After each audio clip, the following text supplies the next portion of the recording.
Facebook is dead. Long live Facebook. It all started with this realization. Facebook knows nothing about snowboarding.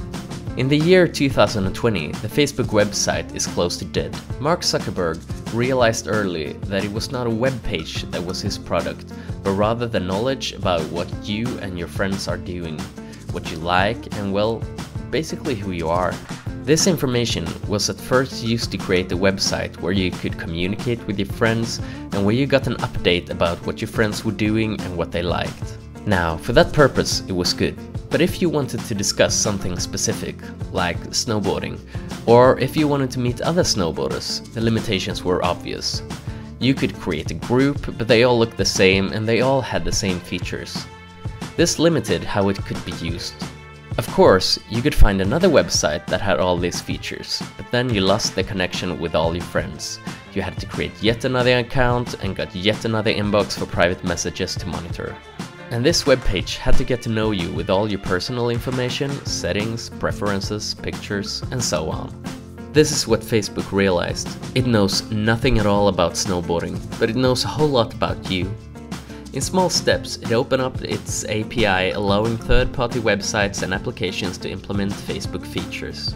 It was a huge success, and soon it was possible to create your product using all of Facebook features. The snowboarders now could create their own community using Facebook technology and knowledge about you. All of your activities on the site was collected by Facebook to refine its image of you, and in return, Facebook could deliver precisely targeted ads and recommendations. The site owner got 70% of the revenue from the ads, and Facebook kept the other 30%. This was a revolution in internet history, and it was only 2015.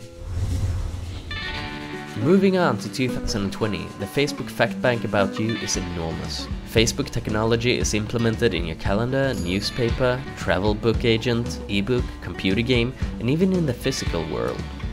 In the physical world? Well, yes. In 2020, Facebook is first and foremost experienced through the cell phone, and thanks to the GPS, you can tell Facebook that you like the restaurant you're in, and all this information is added to your profile. With all this information about you, Facebook is not only able to record what you have done, but also suggest what you might want to do in the future. With the launch of Facebook Assistant, the users now get recommendations based on where they are, what they are doing, and most important, who they are.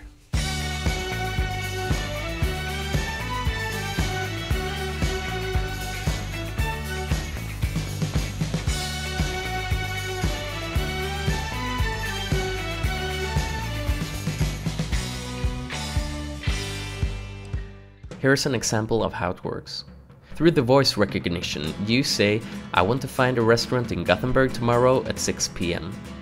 Through the calendar, Facebook knows that you have a meeting with a Facebook friend and understands that this is probably connected. It searches through your profile, your friend's profile, and both your friends list for recommendation and likes on restaurants. It can then produce a ranked list on which restaurants that will fit. However, one of the restaurants in the top 10 has a special price this week, so you might want to consider that first.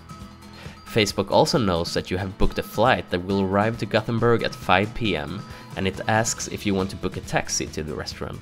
Facebook will also ask if you want to auto-invite your friends to the restaurant and whether you want to make it a public event. If your flight is delayed the next day, Facebook would automatically notify the participants and estimate how late you will arrive to the meeting.